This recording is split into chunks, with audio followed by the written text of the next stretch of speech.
with a global presence, to be a respected thought leader, an award-winning entrepreneur, to have a voice in so many places, to have the coverage, the media, for all of the things that have happened in these 12 years is amazing. And so what I tell people, people like, how did you do that? How do you do that? You do it by being excellent. You do it by being exceptional. You don't do it by being mediocre, because nobody's going to remember the mediocre. Nobody's going to remember the person that just did enough to get by. You got to distinguish yourself in everything that you do. And in order to do that, you have to raise the bar on your performance. Don't be a poor performer. I always tell people to be an extraordinary performer. Give it everything you've got. Master your craft. Develop your gifts. Hone your skills so that you can be the best in the world at what you do. That was my objective from the beginning. It was not so much about how much money. Of course, you want the company to make money. You want the business to have a good reputation. But more so than that, I wanted to create something that would distinguish me as the best in the world at what I do. And so now when people think about thought leadership and business and all of those things, my name is associated with it because I've taken the time to develop the branding and the reputation. And so what I'm telling you is that if you want to accomplish great things in your life, you want to be the best in the world at what you do, then you're going to have to move out of mediocrity and move into the place of more. And you're going to have to realize that every dream in your heart comes at a cost. That means that you may not be able to spend your weekend binge watching Netflix. You may not be able to spend your days scrolling social media and hanging out with your buddies every weekend. There's going to be some sacrifices that come with shifting your life and embracing a higher standard and level of success and prosperity. So many times we want those things, but when it comes down to the work that is required to produce those things in our lives, most people just don't have that. And what I've also discovered is that mediocrity has become the standard because nobody has challenged it. And so I know when I came on the scene years ago with this business, it was a very different environment. And I saw a lot of things, and people were telling me a lot of things. You should do this. You should be doing A, B, C, D. And as I really began to look at it, I was like, that's not really part of my vision or my business model. And another reason it wasn't part of my model is because I've never just been the type of person that's just going to do something because everybody else is doing it. And in the long scope of things, a lot of it was not even providing any value because you could just go to this person and get it and that person and get it, and everybody's doing the same thing. The thing that really began to distinguish me is as I began to set my own precedent and to do the work that I felt was valuable and important to contributing to people's lives and the world.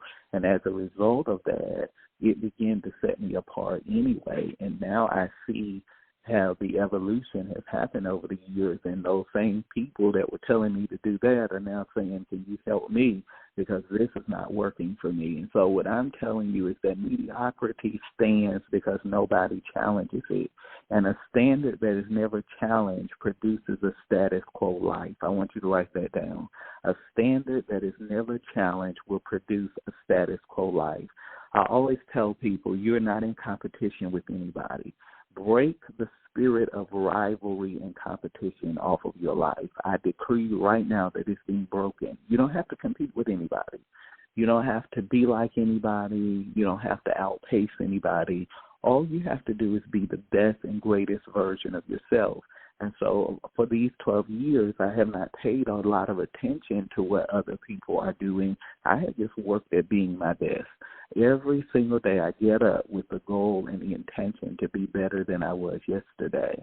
How can I outdo what I did yesterday? How can I outdo what I did last year? How can I outpace what I did last quarter?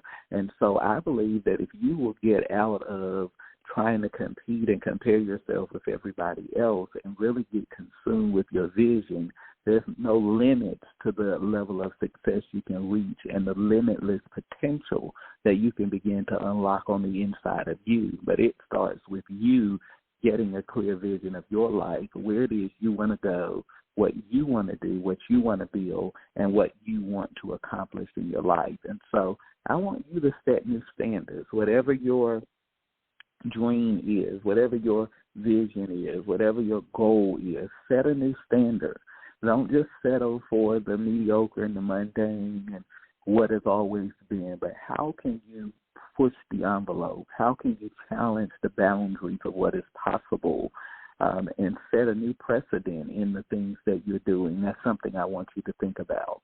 What we also need to understand is that stagnation is the enemy of significance. Let me say that again. Stagnation is the enemy of significance. If we're longing for significance, which I believe is one of the greatest needs of humanity and the human soul is significance, then stagnation is not going to help that.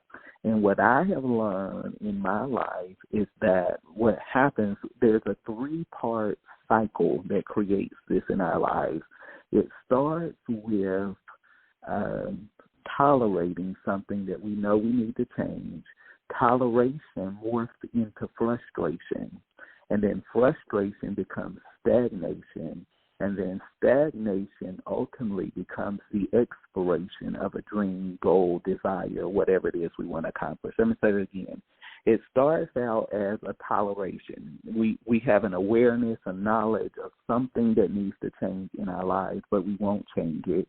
Then it morphs into a frustration, and that frustration begins to grow and grow until it becomes stagnation, and then the stagnation becomes exploration of a dream, goal, desire, whatever it is we want to do. And so stagnation is the enemy of significance. And so you got to stop being stagnant. You got to stop being a person that starts, stops, and never finishes anything. You got to develop the spirit and the mentality of a finisher. You got to be a person that completes things and follows through with things. You got to be consistent. Inconsistency is one of the greatest dream aborters on the planet. People come to me all the time and they say, I don't know why I didn't accomplish this. I don't know why I didn't accomplish that. And I tell them for 5 minutes, and I can say, I can tell you exactly why. You're inconsistent. And because you're inconsistent, you're not getting anything done, and you're not making the progress you want to make in your life. And so you can't afford to be inconsistent. I always tell people that inconsistency is never inexpensive. It's always a cost. And inconsistency is an investment just like consistency is. Write that down. Inconsistency is an investment just like consistency is an investment. So I tell people you're always investing in something. Even the person that says, I'm not doing anything, so I'm okay right now, I'll take action later, you're making an investment. And the investment of inconsistency and inaction is engineering a cycle and a future failure for you. So you're always investing in something, but make sure that you're investing in the things that are going to change, transform your life, and move you closer to the outcomes that you want to see manifest. I can't say there. In order to cross the gulf from mediocrity into more, you must be willing to become more. I can't say this enough. People all the time say, there must be more. How do I get to the next level in my life? If you want more, you have to become more. What does that mean, Janelle? It means that you have to increase your value in the marketplace, your value in an industry, your value in whatever it is that you're endeavoring to do. You got to increase your value. And guess what? Nobody pays for mediocrity. Let me say that again. Nobody pays for mediocrity. That's why in a store they label mediocre products as generic. In other words, they contain similar elements of the real, but they're not the authentic. And so the people don't pay much for something that is considered a generic brand. But when it comes to a luxury brand, the brands that I like, Louis Vuitton, Chanel, Fendi, Dior, these type of brands are luxury brands, and they never decrease in value. And so what I'm telling you is that if you want more, you have to become more, and you have to increase your value. That means you can't put out generic work and expect luxury prices. You can't